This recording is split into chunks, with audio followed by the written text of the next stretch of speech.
Hello students of class 11। तो आज एक छोटा टॉपिक है लेकिन इम्पोर्टेंट टॉपिक है जिसको हम बोलेंगे scalar product of two vectors या दो सदिशों का अदिश या डॉट गुणनफल। माना कि हमने कोई दो सदिश हैं जिनका वियोजन हमने करके रखा हुआ है। दो सदिश हैं, एक सदिश ए है उनका वियोजन और दूसरा सदिश है बी जिसका वियोजन। अगर हम इनका कौन सा अदिश गुणनफल करते हैं या डॉट गुणनफल करते हैं तो हम इसको लिखते हैं A dot B is equal to A का परिमाण सदिश बी का परिमाण और साथ में आता है cos थीटा। ये अभी फॉर्मूला आप याद रखिएगा। जैसे मान लीजिए यहाँ पर ये सदिश क्या है, ए है, ये वाला सदिश क्या है, बी है और इसके बीच में कोण कौन सा है, थीटा। तो ए बराबर ए को हम क्या लिखेंगे, जो गुणा लिखेंगे इसका कौन सा कंपोनेंट आएगा, इसका कंपोनेंट आएगा बी cos थीटा कंपोनेंट। कौन सा कंपोनेंट होगा, बी cos थीटा कंपोनेंट। तो अगर इसको गुणा करूंगा तो ये ए बी cos थीटा ये आ जाएगा। ठीक है, मतलब इस पर ज्यादा ध्यान न देकर फॉर्मूला आपको याद रखना है। और साथ ही साथ में जब हम किसकी बात करें, जब हम अदिश गुणनफल की बात करें तो जो सेम यूनिट वेक्टर जो है एकांक सदिश है I dot I, J dot J, के डॉट के, इसका मान हमेशा क्या होगा, 1 होगा।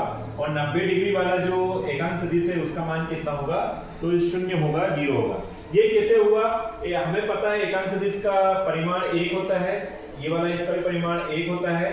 और ये अगर एकांक सदिश सेम ही अक्ष में है, ये अक्ष और ये अक्ष सेम है, तो एंगल कितना होगा, थीटा कितना होगा, 0 डिग्री, और 0 डिग्री होगा तो cos 0 कितना होता है, cos 0 की वैल्यू होती है 1। इसलिए जब 1 गुणा 1 और इंटू 1 तो आंसर क्या जाता है 1। इसलिए जो एकांक सेम वाले एकांक सदिश है उनका मान 1 होगा। और 90 डिग्री में बताइए cos 90 कितना होता है, 90 डिग्री वाले हैं तो 90 डिग्री वालों की वैल्यू कितनी होती है, 0। ये चीज हमने याद रख ली। अगर मैं बात करूं कि दोनों सदिशों के अगर मुझे परिमाण निकालना है तो परिमाण कैसे निकाल सकता हूं, तो मैं क्या करता हूं, जैसा कि हमने इससे वाले लास्ट टॉपिक्स में पढ़ लिया है। तो सदिश ए का परिमाण को हम ऐसे लिखते हैं, सदिश बी के परिमाण को ऐसे लिखते हैं, रूट लगाते हैं और जो उनके कोफिशिएंट है उनका इस पर लगाते हैं और प्लस लगाते जाते हैं बीच में, ऐसे परिमाण निकालते हैं।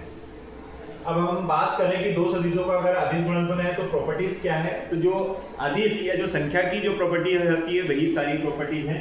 जैसे पहली प्रॉपर्टी की बात करें, क्रम विनिमय नियम का पालन करता है दो सदिशों का अदिश गुणनफल। मतलब संख्या अगर मैं चेंज करूं, ए की जगह जैसे ए डॉट बी लिखा है सदिश में, वैसे ही हम लिख सकते हैं बी सदिश डॉट ए सदिश। मतलब कोई आंसर में कोई फर्क नहीं पड़ेगा और इस नियम को हम बोलते हैं क्रम विनिमय का नियम। दूसरी बात करते हैं, दो सदिशों का अदिश गुणनफल योग के सापेक्ष वितरण नियम का पालन करता है। कौन सा नियम का पालन करता है बेटा, वितरण नियम का। जैसे ये सदिश ए है, इसको मैं गुणा करूंगा सदिश बी तथा सदिश सी से, तो डायरेक्ट इसका गुणा हो जाएगा, जैसे सिंपल गुणा होता है, ब्रैकेट ओपन करते हैं वैसा गुणा हो जाएगा। तीसरा नियम भी लगभग वही है जो सहचर्य नियम है, मतलब संख्या चेंज कर सकता हूँ, बी की जगह ए की जगह बी, तो ये नियम भी हमारा लगभग पहला नियम जैसा ही है। तो आई होप दो सदिशों के अदिश गुणनफल के जो नियम है, गुण है, प्रॉपर्टीज है, वो समझ में आया होगा। अब इसको हम गुणा कैसे करते हैं वो सीखते हैं। तो देखिएगा, हमने दोनों सदिशों का वियोजित रूप ले लिया, ए का वियोजित रूप ये था और बी का वियोजित रूप ये था, और दोनों के बीच में कौन सा प्रोडक्ट था बच्चों, डॉट प्रोडक्ट। अब हमने क्या किया, पहले ax i k का पूरे में मल्टीप्लाई किया, मतलब ax का bx में और i डॉट का i में, फिर ax का by में, i डॉट का j में, और फिर ax का bz में और i डॉट k। ऐसा कर लिया, ये यहाँ तक आ गया होगा। फिर ऐसा ही ay का भी हमने पूरे में किया बच्चों, फिर ऐसा ही हमने az में भी सभी में किया।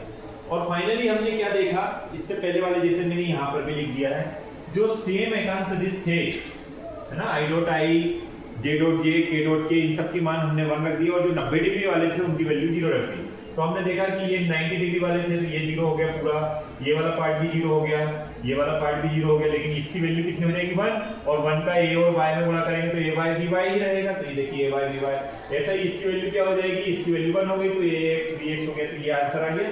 बाकी ये सब वैल्यू क्या हो गई है बच्चों, 0 हो गई। तो बचा कौन सा, सेम वाला बचा, जो सेम एकांक सदिश का गुणा हो रहा था ना, वही बचा। देखिए इसमें भी सेम वाला था और ये भी सेम था। तो हमारा फाइनल आंसर क्या आ गया, ax bx plus ay by plus az bj।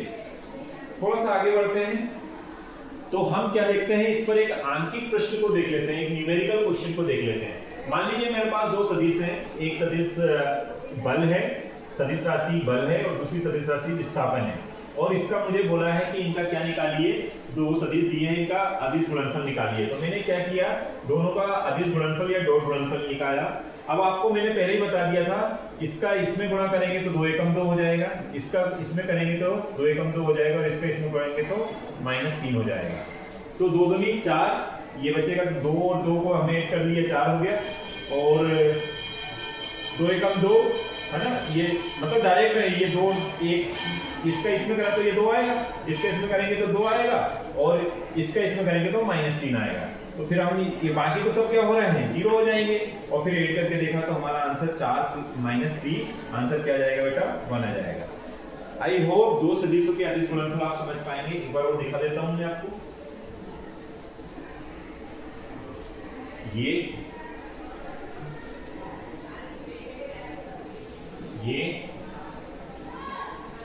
और ये। Okay, thank you.